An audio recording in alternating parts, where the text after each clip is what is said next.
안녕하십니까. 이번 대한정형외과 의사회 웹심포지엄 진행을 맡은 동아ST 학술의학실 배주훈입니다. 바쁘신 일정 가운데 웹심포지엄에 참석해 주신 선생님들께 감사의 말씀을 드립니다. 강의가 진행되는 동안 관련된 질문이 있으시면 하단 질문창에 입력해 주시면 강의 후 약 10분간 Q&A 시간이 진행될 예정이며 강의가 종료된 이후 대한정형외과 의사회 서베이가 진행될 예정이오니 참여 부탁드리겠습니다. 오늘 강의는 요통의 감별 진단과 치료에 대하여 서울성심병원 안동기 부원장님께서 강의해 주시겠습니다. 안동기 부원장님께서는 경희대학교 의과대학을 졸업하시고 현재 서울성심병원 부원장으로 재직 중이십니다. 그럼 안동기 부원장님이 강의를 시작하도록 하겠습니다. 네, 안녕하십니까. 방금 소개받은 안동기입니다. 수술 도중에 나와서 복장이 불량합니다. 여러분의 너그러운 양해 부탁드리겠습니다. 오늘은 요통의 감별, 원인과 감별에 대해서 준비했습니다. 특히 1차 진료와 치료를 목표로 한 감별 진단을 준비했습니다. 먼저 증례 하나 보시겠습니다. 53세 여자입니다. 오른쪽 엉치와 잉비날 에리어가 아프다고 찾아왔습니다. 누구한테 갔더니 힙 조인트에 문제가 있다 그래서 힙 MRI를 찍었습니다. 힙 MRI를 찍었는데 아무것도 안 나오니까 좀 당황됐습니다. 그래서 이번에 허리에 문제가 있다 하는 병원으로 가서 허리 MRI를 했는데 영상에 보시는 것처럼 허리 MRI도 특별하게 흠잡을 데가 없습니다. 굳이 트집을 잡자면 제일 마지막 마디에 아눌루스의 균열만 보일 뿐입니다. 이런 분이 여러분에게 찾아갔다면 어떤 판단과 치료를 하시겠습니까? 조금 더 복잡한 경우로 가보도록 하겠습니다. 50대 여자인데 단순 방사선 사진상에 보면 L4-5 우측 파셋의 디스트럭션이 보이고 같은 쪽에 SI 조인트에 어펙션이 보입니다. MRI 검사를 했더니 스파이널 커넬은 유지가 되는데 밑에 세 분절에 디스크의 디제너레이션이 보이고 있습니다. 이런 경우에 증상의 스펙트럼은 매우 다양합니다. 아무 증상이 없는 분, 걸을 때 통증이 있다는 분, 스파이널 익스텐션 하면 통증이 있다는 분, 그 다음에 다 아프지 않은데 앉아있기가 힘들다는 분. 자,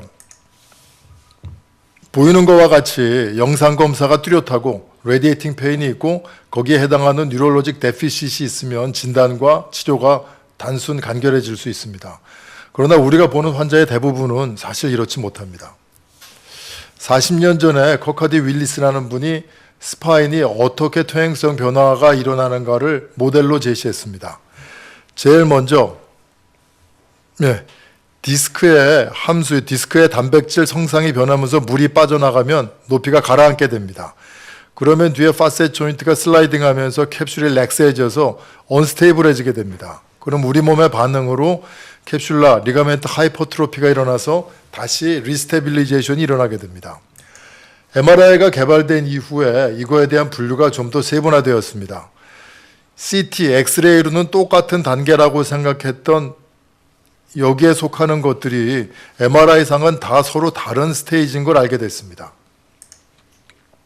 디스크 디제너레이션이 시작되면 파셋 조인트 디제너레이션이 따라오고 이때가 언스테이블한 시기입니다. 그 다음에 스포가 포메이션 되고 파셋 하이퍼트로피가 되고 리가멘트가 두꺼워지면 스폰딜로시스가 되면서 이 한 마디의 퇴행성 변화가 마무리됩니다. 척추는 분절이 여러 개인 관계로 스폰딜로시스가 한두 마디에 있는 건 그다지 문제가 되지 않습니다. 인스타빌리티의 시기에 디스크가 터지면 소위 HMP가 되고 스테빌리제이션의 시기에 너무 지나치게 본스포가 많이 생기면 소위 스파이널 스테노시스가 됩니다. 그러나 우리가 보는 환자들은 내추럴 디제너레이션의 코스를 가면서 그 단계에 맞는 불편을 호소하지만 막상 HMP나 스파이널 스테노시스는 되지 않은 환자분들이 더욱 많습니다. 오늘의 주제는 이러한 분들에 대한 이야기입니다. 오늘 강조의 목적은 통증의 발생 기전과 해부학에 의거해서 요통의 감별 진단을 할 수 있는 기본 지식을 습득하는 것입니다.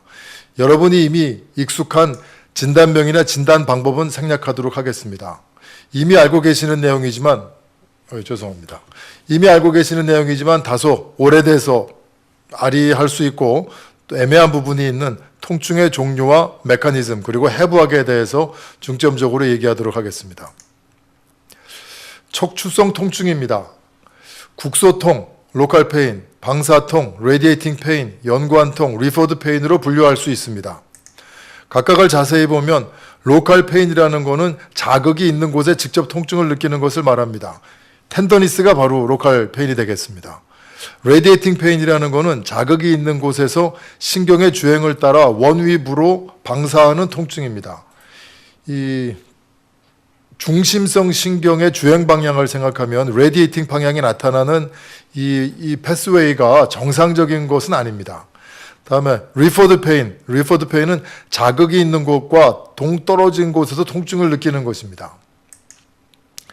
스파이널 페인은 척추를 구성하는 구조와 이를 지지하는 모든 구조에서 비롯되는 통증을 얘기하는데 디스코제닉, 스폰딜로제닉이라는 건 파셋 조인트 오리진을 말합니다. 무스클로제닉, 리가멘토제닉을 말합니다. 제가 80년대 학교를 다니고 80년대 말에 전공의를 했는데 실제 90년대 말까지도 디스코제닉 페인이라는 말은 잘 쓰지 않았습니다. 이 백페인 하면 대부분이 머슬 스파즘, 무스클로제닉이고 삐끗한 경우에는 리가멘트가 오리진이 된다 해서 밑에 둘, 무스클로제닉과 리가멘토제닉이 거의 대부분의 로백페인의 원인이고 디스크는 신경 분포가 없기 때문에 통증의 원인이 되지 않는다고 생각했었습니다.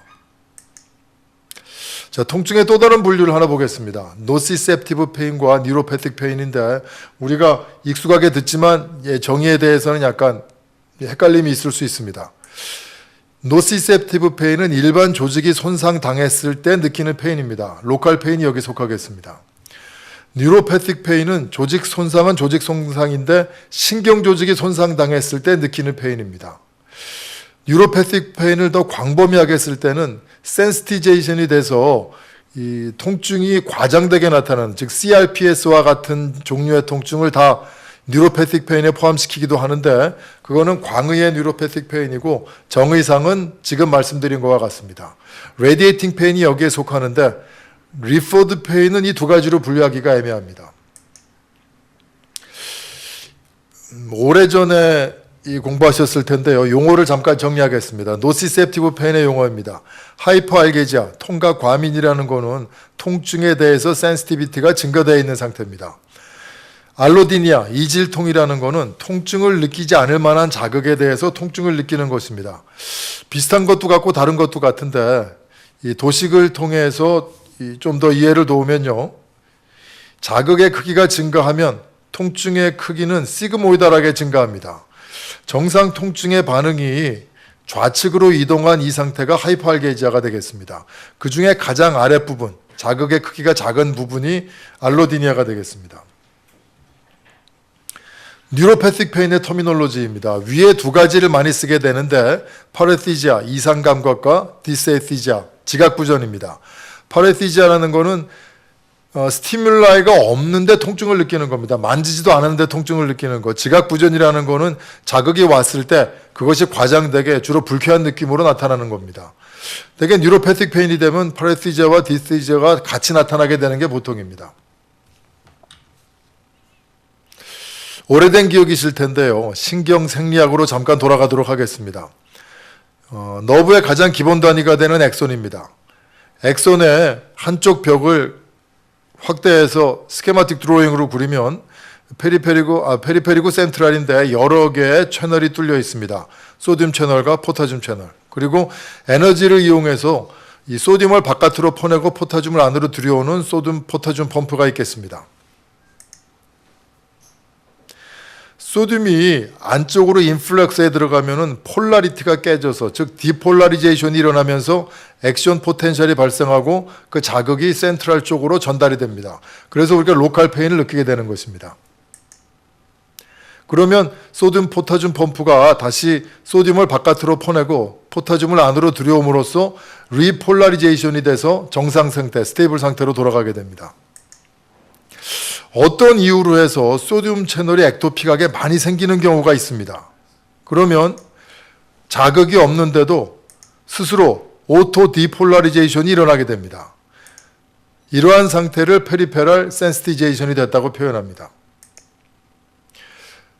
조직이 손상을 받으면 인플라메이션이 일어나게 됩니다. 그러면 일반 조직은 노시셉터가 액티베이션 되게 됩니다. 사일런트하게 있던 노시셉터가 더 많이 액티베이션 되고 신경 조직에서는 소듐 채널은 증가하고 포타슘 채널은 감소하는 변화가 일어납니다. 이거를 스케마틱하게 드로잉하면 늘어난 소듐 채널을 통해 소듐이 안쪽으로 인플럭스 돼서 디폴라리제이션이 되는데 소듐 포타슘 펌프는 망가져 있기 때문에 그레디언트가 점점 세져서 너브 안쪽에 액토픽 포커스가 생기고 센트럴과 페리페리로 자극의 전달이 일어납니다. 이때 페리페리로 전달되는 자극을 느끼는 것이 바로 레디에이팅 페인입니다. 다음 리포드 페인으로 가겠습니다. 이건 다소 저희에게 생소한 개념이 될 수 있겠습니다. 가장 대표적인 게 심장에 의한 리포드 페인이어서 카디악 리포드 페인을 예로 들도록 하겠습니다. 우리의 내부 장기는 오토노믹 너버스 시스템의 컨트롤을 받습니다. 심장은 T1에서 T5까지의 파라버테브랄 심포세틱 갱글리온에서 이너베이션하게 됩니다. 심장에 이상이 생기면 그 시그널이 심포세틱 체인을 통해 스피노살라믹 트랙을 통해 머리로 전달이 되는데 스파이널 러브, 소마틱 너브에서 오는 스파이널 러브와 합해져서 머리에서는 마치 심장에서 오는 페인이 같은 분절로 들어오는 소마틱 더마토마에서 오는 페인으로 느끼게 됩니다.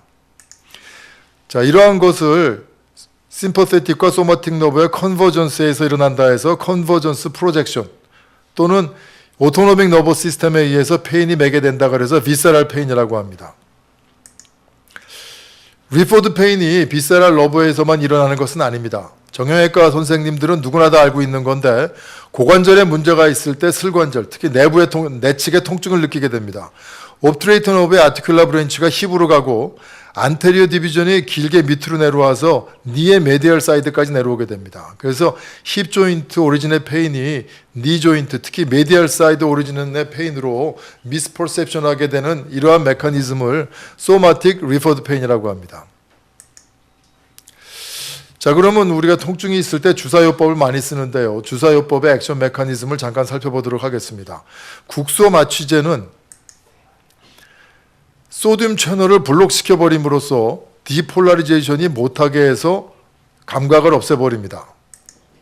근데 국소 마취제가 다 똑같이 작용하는 게 아니고 디펜던트 블로케이드, 디퍼런셜 블로케이드라는 메커니즘으로 정상 센소리는 남아있으면서 패솔로직 센소리만 없앨 수 있고 모토는 남아있으면서 센소리만 없앨 수 있습니다. 디펜던트 블로케이드라는 거는 국소 마취제는 그 패솔로직하게 액티베이션된 래피드 파이링 너브에 먼저 바인딩하게 됩니다. 노멀 센세이션은 남아있는데 파라티지아나 디스에시지아는 없어질 수 있는 것입니다. 디퍼런셜 블로케이드라는 거는 굵기가 가는 신경, 마일리네이션이 된 신경이 더 센시티브한데 그래서 센소리 너브보다 모토 너브가 더 늦게 블록되기 때문에 모토 블록 없이 센소리만 없앨 수 있는 것입니다. 심퍼세틱 너브는 더 잘 블록되고 더 오래 가게 됩니다. 본격적으로 척추에 대한 이야기로 돌아가도록 하겠습니다. 일일이 통증의 원인이라고 생각되는 곳에 프로보케이션 블록을 해서 통증의 원인이 어딘가를 알아냈습니다. 그랬더니 디스코제닉이 42%, 파세 31%, SI 조인트 12%로 세 군데를 합했더니 91%가 높습니다. 제가 전공의이던 시절만 해도 디스코제닉 페인이라는 건 잘 인정하지 않았었습니다. 디스크는 소마틱 이노베이션이 없는 조직이기 때문에 디스크가 터져서 너브 루트를 눌러서 좌골 신경통을 일으키지 않는 한 디스크 자체가 백페인의 원인이라는 생각은 안 했었습니다. 그런데 여기 보면은 이 디스코제닉 페인이 지금 가장 많은 상태입니다. 자, 디스코제닉 페인의 가장 전형적인 MRI 소견입니다. L3-4의 블랙 디스크의 디제너레이션이 보이는데 이런 경우에는 아무 증상이 없는 것도 있지만 사양이 다양하고 복잡한 증상을 나타내는 경우가 있어서 이러한 경우 때문에 이 스파인 오리진의 페인이 인귀날 벌사이티스 또는 트로칸테릭 벌사이티스, 파이브로마이알지아 또는 피리포르미스 신드롬, 심지어는 사이코소마틱 디스오더, 사이코시스 등으로 오해받아서 여러 가지 불필요한 치료를 받아온 게 사실입니다. 자, 페인 아나토미로 가도록 하겠습니다. 먼저 디스크입니다. 가장 먼저 퇴행성 변화를 보이기 시작해서 약간의 선천적 문제와 맞물리면 10대 때 이미 퇴행성 변화가 일어납니다. 노년층 환자는 100% 이미 퇴행성 변화가 있고 디스크 디제너레이션은 영상 검사상의 만성요통과 가장 연관성이 높은 소견입니다. 디스크가 디제너레이션 되면 바이올로직 리스폰스가 일어나는데 그러면 이너베이션의 수와 깊이가 증가합니다. 그리고 증가한 너브에는 액토픽 소듐 채널이 증가합니다. 결국 카타볼릭 리모델링이 일어나거나 셀 데스가 일어나는데 바이올로직 리스폰스를 좀 더 자세히 보면 이 아눌루스입니다. 누클레우스고 표면까지만 이너베이션이 돼 있던 게 디제너레이션이 되면은 이 아눌루스를 뚫고 누클레우스까지 너브가 자라 들어가는데 특히 가는 신경이 더 많이 자라 들어가게 됩니다. 디스크의 신경 분포입니다. 여기서부터가 오늘 제가 말씀드리고자 하는 내용의 핵심이 되겠습니다. 한쪽 구석을 확대하겠습니다. 확대하면 이 스파이널 코드에서 스파이널 러브가 나옵니다. 한편 버테브라의 종축으로 따라서 이 하행하는 심퍼세틱 체인의 갱글리온이 있습니다. 스파이널 러브와 심퍼세틱 너브는 라미 커뮤니칸테스라는 구조에 의해서 연결이 되고 이 라미니 커뮤니칸테스 중에 바깥쪽에 게 화이트, 안쪽에 게 그레이입니다. 그레이 라미 커뮤니칸테스에서 사이뉴 버테브랄 너브가 나와서 아놀루스의 후면에 분포하게 됩니다. 아놀루스의 후면뿐만이 아니고 페리오스티움, 듀라의 표면에도 분포하게 됩니다. 신경 전달 물질을 통해서 분석하면 사이뉴 버테브랄 너브는 심퍼세틱 파이버입니다. 이게 신경의 전달이 이렇게 와서 스파이널 러브로 딱 들어가면 좋을 텐데요. 그렇게 되지 않습니다. 이 사이뉴 버테브랄 러브의 시그널은 심퍼세틱 너브이기 때문에 심퍼세틱 체인으로 갔다가 다시 또 다른 화이트 라미 커뮤니칸테스를 통해서 이런 식으로 더 길게 돌아서 스파이널 러브와 합해지게 됩니다. 이걸 스케마틱하게 드로잉하면 사이뉴 버테브랄 러브, 그레이 라미 커뮤니칸테스, 심퍼세틱 체인, 화이트 라미 커뮤니칸테스, 스파이널 러브 순으로 오게 되겠습니다. 자, 이거를 척추의 구조에 대입하면 디스크에서 수렴된 심퍼세틱 시그널은 화이트 라미 커뮤니칸테스를 통해서 다른 한쪽에서 오는 스파이널 러브의 시그널과 합해져서 스피노살라믹 트랙을 통해 머리로 전달됩니다. 그렇게 되면 머리에서는 이쪽에서 오는 시그널을 마치 이쪽에서 오는 페인 시그널로 컨버전스 프로젝션하게 되는 것입니다. 굉장히 중요한 해부학적 특징이 있는데 그러면 라미니 커뮤니칸테스는 모든 구조에 다 있나? 모든 구조에 다 있습니다. 우리가 알고 있는 이 해부학 지식이죠. 서비칼, 사크랄은 파라심퍼세틱이고 소라콜룸바는 심퍼세틱입니다. T1에서부터 S1까지 심퍼세틱 체인이 있는데 모든 심퍼세틱 체인이 라미 커뮤니칸테스가 있는데 L3, 4, 5, S1에는 화이트 라미 커뮤니칸테스가 없습니다. 그러니까 L3, 4, 5 여기서 만들어지는 심퍼세틱 시그널은 화이트 라미 커뮤니칸테스가 없는 분절에서는 상행해서 L2 더마톰에 와서야 비로소 스파이널 러브와 컨버전스 할 수 있게 되는 것입니다. 이러한 이유로 디스크에 의한 페인은 L2 더마톰, 즉 인귀날, 사이 안테로라테랄, 버톡 이쪽에 나타나게 되는 겁니다. 세그멘트가 어디든 무관하게 항상 이쪽에 나타나는 그런 특징을 갖게 되는 것입니다. 매우 중요한 부분이기 때문에 한번 다시 가도록 하겠습니다. 이 심퍼세틱 체인과 스파이널 너브를 연결하는 라미 커뮤니칸테스 중에 화이트 라미 커뮤니칸테스는 L3, 4, 5, S1 세그멘트에서는 결손되어 있습니다. 그래서 이 분절에서 수렴되는 심퍼세틱 시그널은 바로 스파이널 러브로 가지 못하고 심퍼세틱 체인을 따라 상행해서 L2 더마톰에 와야 비로소 스파이널 러브와 만나서 컨버전스를 이룰 수 있습니다. 이런 이유로 해서 머리에서는 이 모든 통증이 L2의 더마톰으로 프로젝션 돼서 나타나는데 L2의 더마톰이란 우리가 이미 경험적으로 잘 알고 있듯이 디스크 환자들이 느끼는 버톡, 인귀날, 사이 안테리오 라테랄입니다. 딱 힙 조인트의 페인 또는 피리포르미스 신드롬,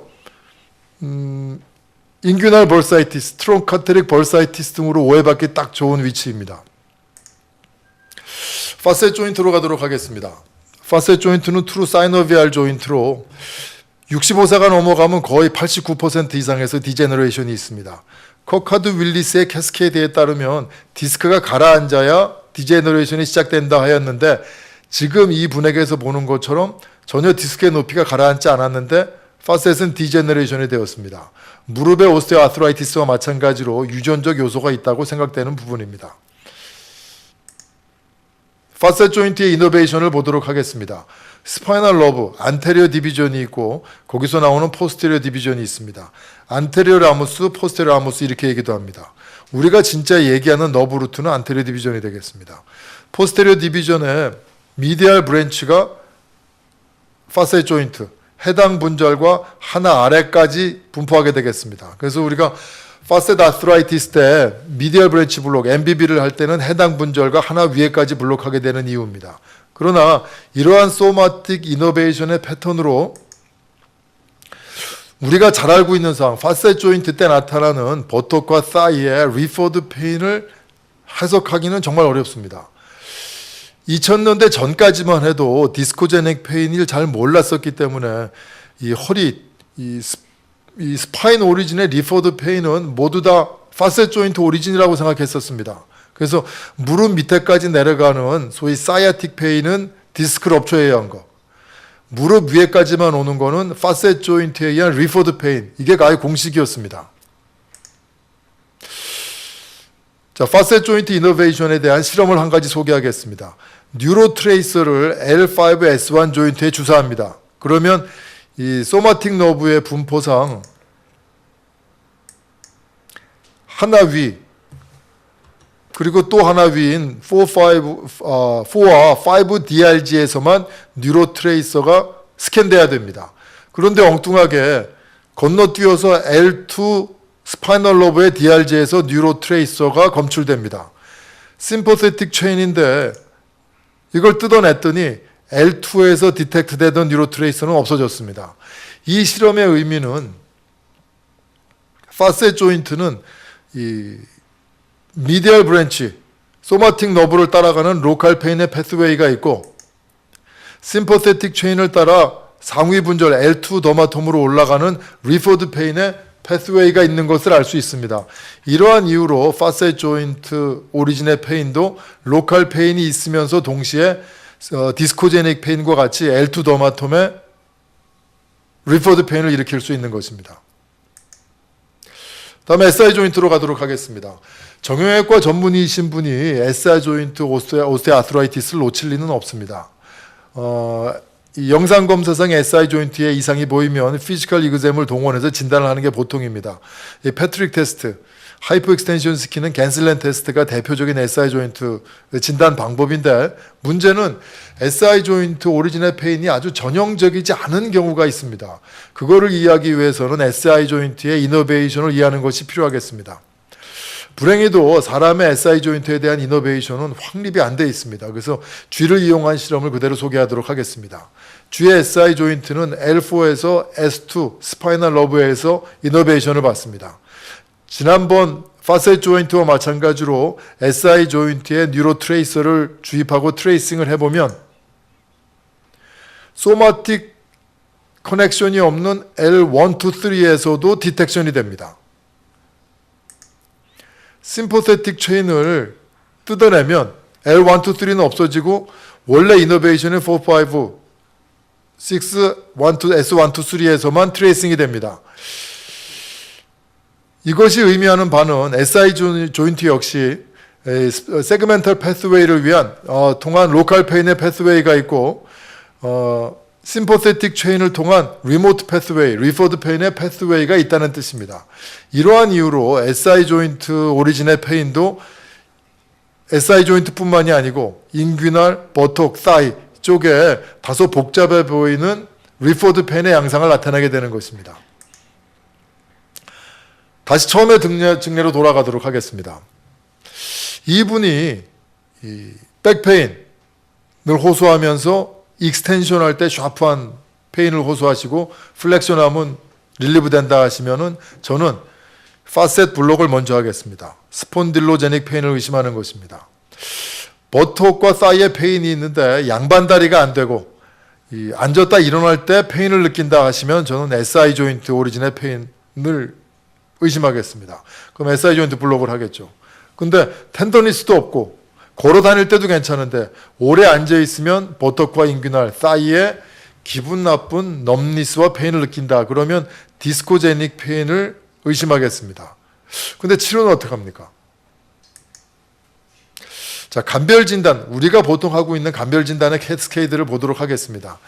페인의 디스트리뷰션을 보고 어떨 때 심해지는가를 보고 피지컬 이그잼을 통해서 의심을 하고 그 다음에는 세라퓨틱 트라이얼을 해서 그거에 대한 반응을 보고 확진, 그 다음에 치료를 하게 됩니다. 로컬 페인 컨트롤 또는 레디에이팅 페인 컨트롤은 우리가 어떻게 해야 되는지 잘 알고 있습니다. 그런데 이 페인이 리포드 페인이라 하면 리포드 페인은 디스크, 파셋 조인트, SI 조인트 모두에서 올 수 있습니다. 어떤 방법을 쓸 수 있겠습니까? 해서 요통의 분류에 좀 더 색다른 분류를 제시하도록 하겠습니다. 우리가 처음에 했던 무스클로제닉, 리가멘토제닉, 디스코제닉 등은 아나토미컬 패솔로지를 위주로 분류한 것입니다. 페인의 패솔로지로 분류하면 로컬 페인, 레디에이팅 페인, 리포드 페인으로 분류할 수 있습니다. 로컬 페인이나 레디에이팅 페인은 패솔로지가 있는 그 국소에 직접 치료를 하게 됩니다. 리포드 페인은 페인의 전달 경로를 공격할 수 있습니다. 자, 1998년에 일본에서 나온 논문의 그림을 그대로 딴 것입니다. 이 리포드 페인의 이 대부분이 사이니어 버테브랄 러브에 의해서 수렴되기 때문에 사이니어 버테브랄 러브를 블록하는 방법이 있습니다. 요즘 많이 유행하고 있는 뉴로플라스티가 거의 전 세그멘트, lumbar 세그멘트의 사이니어 버테브랄 러브를 블록할 수 있는 방법이라 하겠습니다. 다음은 이 전달 경로인 심퍼세틱 너브를 블록하는 방법이 있습니다. 다음은 거의 모든 시그널이 수렴돼서 소마틱 너브로 합해지는 L2 스파이널 너브를 블록하는 방법이 있겠습니다. 요약입니다. 리포드 페인은 통증, 요추 통증의 간별 진단에 매우 중요합니다. 우리가 힙과 스파인 오리진 페인 또는 다른 종류의 페인과 스파인 오리진의 페인을 혼돈하게 하는 가장 큰 원인이 리포드 페인이라고 생각됩니다. 그 이유는 패솔로지의 해부학적 위치가 다른 곳에 통증이 나타나기 때문입니다. 사이아틱 페인이 없는, 즉 신경 증상이 없는 로백 페인의 원인을 보면 디스코제닉 페인이 가장 많고 그 다음에 파셋 조인트, SI 조인트 순입니다.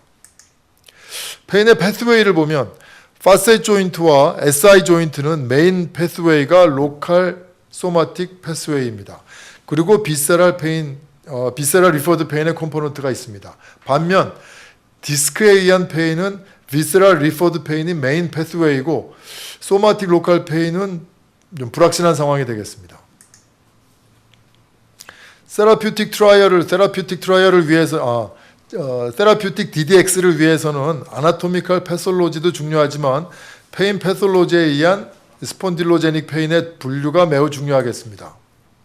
마지막으로 하부 요추에서 발생하는 모든 리포드 페인은 L2 스파이널 러브로 수렴됩니다. 마지막으로 L2 루트 블록을 어떻게 하는가에 대한 테크니컬 팁을 드리도록 하겠습니다. 준비물은 간단합니다. 스파이널 리들과 부피바카인 0.25%, 1cc 또는 리도카인 1%, 1cc입니다. 보통 상품화되어 있는 것의 절반 농도입니다. 절반 농도를 쓰는 이유는 모터 블록과 센소리 블록을 피하고 이 패솔로직 액토픽 소듐 채널만 블록하는 걸 목표로 하기 때문입니다. 환자분을 이 수파인으로 눕히고 시암을 돌려도 괜찮고 시암을 수직으로 세우고 환자분을 오블리크로 눕혀도 괜찮겠습니다. 그래서 테리어독 어피어런스가 보이게 해서 이 페디클이 동그랗게 보이도록 만듭니다. 이 레벨에 따라 로도시스가 있을 수 있기 때문에 양쪽의 엔드 플레이트가 패러럴하게 보이게 시암의 각을 조절합니다.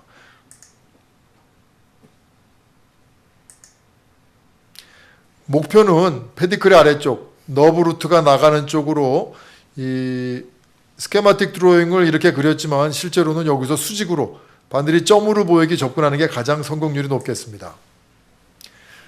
그래서 이 너브가 이리테이션 돼서 반응을 보이면 1mm 뒤로 어드밴스해서 약제를 주입하면 되겠습니다.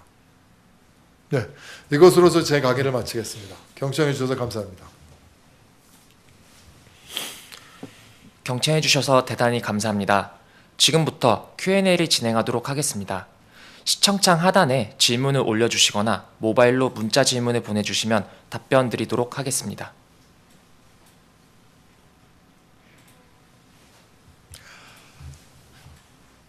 예, 방 원장님께서 질문을 올려주셨습니다. 트랜스포라미날 블록을 많이 하는데 L2 블록보다 그 부위에서 트랜스포라미날 블록을 하는 것이 더 좋지 않을까요? 심퍼세틱 블록도 어느 정도 될 것 같아서요. 예. 저희 병원의 동문께서 올려주셨네요. 예. 선생님 오래간만입니다. 예, 좋은 의견입니다. 이제 학문적인 걸 얘기하는 자리에서 이 비용을 얘기해서 대단히 죄송합니다. 용서하고 들으시면 이 루트 블록보다 트랜스포라미날 에피두랄 블록은 그 국가에서 인정하는 수가가 훨씬 높죠. 그거는 반드시 플로로스코프를 써야 되기 때문에 거기에 필요한 영상 검사를 제출하면은 그 의료보험에서 인정하는 가격이 한 2배 이상 되는 걸로 알고 있습니다. 그러면 L2 루트 블록을 하는데 트랜스포라미날 블록의 테크닉을 쓰면 안 되겠냐? 안 될 이유가 없습니다. 단 보통의 트랜스포라미날 에피두랄 블록을 할 때는 목표가 에피두랄 블록이기 때문에 스테로이드를 같이 섞어서 쓰는 경우가 많이 있는데 지금에 하는 L2 블록은 여태까지 쭉 메커니즘을 설명드린 것처럼 엔티인플라메토리 효과는 전혀 기대하는 것이 아닙니다. 그래서 테크닉은 같되 쓰는 약제는 그 국소 마취약만 사용해서 하면 되겠습니다. 네, 감사합니다. 질문이 없으시면 제가 조금 부연해서 얘기해도 괜찮을까요? 네, 그러면 이 L2 루트 블록을 어떨 때 많이 쓰느냐? 물론 제1 인디케이션은 디스코제닉 페인입니다. 그 다음에 2012년에 미국의 정형외과학회 AAOS에서 발표한 바에 따르면 로우 룸바의 컴프레션 프랙처 때 L2 루트 블록을 통한 페인 컨트롤은 이 TLSO 브레이스를 한다보다 에비던스 레벨이 높게 레코멘데이션 되었습니다. 그 이유는 컴프레션 프랙처 때 페인을 퍼셉션하는 패스웨이가 사이니어 버티브럴 러브를 통해서 퍼셉션 되기 때문에 그 L2 루트 블록을 하면 이 페인이 없어지게 됩니다. 또 디스코제닉 페인을 컨트롤하기 위해서 실제로 여러 가지 방법을 씁니다. 요즘 우리나라에서 많이 하고 있는 뉴클레오플라스티가 있죠. 그 전선을 넣어서 전기적 자극을 통해서 열을 발생시켜서 너브 엔딩을 태운다 하는 것이 이론적인 메커니즘입니다. 그렇게 해서 통증이 없어지는 경우도 있는데 좀 당황스럽게 환자분이 상당히 많은 비용을 부담하고 했는데 디스코제닉 페인이 그대로 남아있는 경우 또는 얼마 안 가서 다시 리커하는 경우가 있습니다. 비용적인 면을 생각하면 똑같은 방법을 다시 합시다는 도저히 말이 안 떨어지고 그럴 때 저는 L2 루트 블록을 강력하게 권해드리고 싶습니다. 다른 분이 질문을 주셨는데요. SI 조인트 오리진의 페인과 디스코제닉 오리진 페인의 감별점을 알려주시면 감사하겠습니다. 디스코제닉 페인은 그 디스크의 압력이 증가할 때 가장 많이 올라갑니다. 그 굉장히 그 유명한 나켐슨의 실험 있지 않습니까? 디스크에다가 바늘을 꽂고 압력계를 다 연결해서 어떨 때 가장 많이 프레셔가 올라가는가를 측정해 보면 시팅 포지션, 그것도 플로어 시팅, 바닥에 앉아있을 때 가장 많이 올라가고 바닥에 앉아서 앞으로 몸을 구부려서 무거운 거를 드는 것과 같은 자세 때 디스크의 압력이 가장 많이 올라갑니다. 자세의 변화가 없이 고정된 자세로 바닥에 앉아 있는다가 디스코제닉 페인을 가장 잘 프로보케이션합니다. 한번 움직이면 그때 마치 메타계를 다시 꺾는 것처럼 디스크의 프레셔가 떨어지기 때문에 디스코제닉 페인은 거의 대부분 어떤 종류의 모션이든 간에 모션에 의해서 감소하게 됩니다. 반면 SI 조인트 오리진 페인은 이 로컬 페인이 있고 리포드 페인은 디스코제닉 페인과 비슷하게 나타날 수 있지만 피지컬 이그제미네이션상 뚜렷하게 그 차이를 보이게 됩니다. 디스코제닉 페인은 겐슬렌 테스트나 패트릭 테스트가 양성이 나올 이유가 없습니다. 대답이 됐는가 모르겠네요. 다시 질문 하나 더 보겠습니다. 증세가 재발하는 경우 다시 신경치료를 하시는지 아니면 병변이라 생각하는 파셋, 디스크 등 원인 부위를 직접 치료하는지. 좋은 질문 감사드립니다. 남 원장님. 이 페인의 분류를 통해서 어떤 방법을 쓸 것인가를 결정한다라는 거, 해부학적 위치보다도요. 그거의 핵심은 나타나는 통증의 패턴이 L2 더마톰에 나타난다. 오리진이 어딘지는 모릅니다. MRI 자료가 없을 수도 있어요. 환자는 로백페인과 인기날과 버터게리어, 즉 L2 더마톰에 통증이 나타난다 그러면 저는 이 테라퓨틱 캐스케이드의 첫 번째 트라이얼로 L2 루트 블록을 합니다. 그럼 한 60% 없어집니다. 나머지 남는 부분을 자세히 더 피지컬 이그젬을 해보면 파셋 조인트에 로컬 페인이 있는 분이 있고 SI 조인트에 피지컬 이그젬의 양성을 나타내는 분들이 있습니다. 그러면 해당 패솔로지를 가는 게 맞습니다. 왜냐하면 파셋 SI 조인트는 메인 패스웨이가 소마틱 패스웨이이기 때문에 그쪽에 로컬 블록을 먼저 하고 그리고 없어지지 않는 리퍼드 페인에 대해서 이 페인 패스웨이 블록을 먼저 해야지, 그 다음에 해야지 그거를 1차적으로 하는 거는 맞지 않는 것 같습니다. 답이 되셨는가 모르겠네요. 예.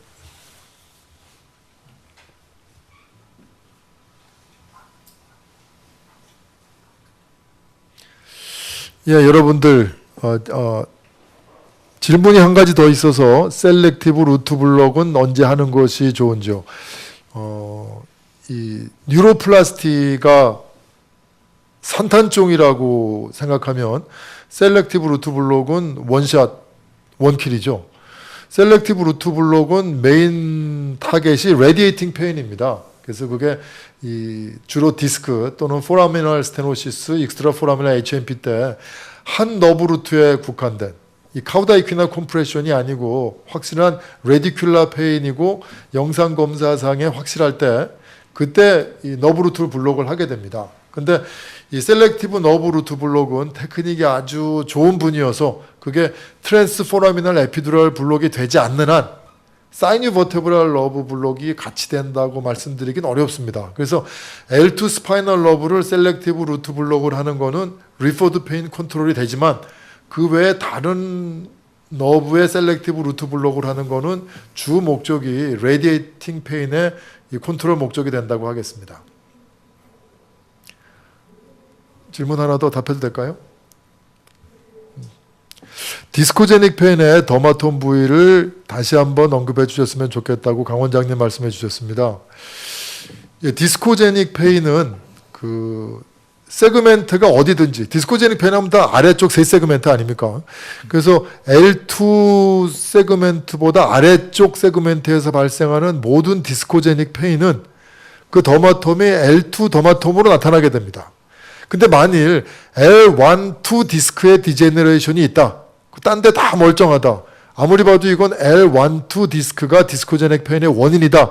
그러면 그거는 L2보다 윗본절이니까 L1 더마톰으로 이 프로젝션 때 나타날 수 있습니다. 근데 그런 경우는 아주 드물고 우리가 대하는 거의 대부분의 환자가 속하는 L2에서 S1 사이의 세그멘트의 디스크 디제너레이션은 모두 다 L2 더마톰을 통한다고 생각하면 되겠고 그런 이유로 해서 L2 더마톰으로 프로젝션 됩니다. 즉, 이 로백, 이 버톡, 그 사이 라테랄 인귀날 에리어, 즉 L2 더마톰의 안테리어 라모스와 포스테리어 라모스의 이 큐테니어스 더마톰으로 나타나게 되는 것입니다. 네. 자, 이것으로 이제 누추한 말씀을 정리하도록 하고 최일선에서 정형외과의 대표로 1차 진료, 척추의 1차 진료를 담당하셔야 되는 분들께 또 하나의 좋은 무기가 됐으면 하고 바라는 마음입니다. 경청해 주셔서 감사합니다.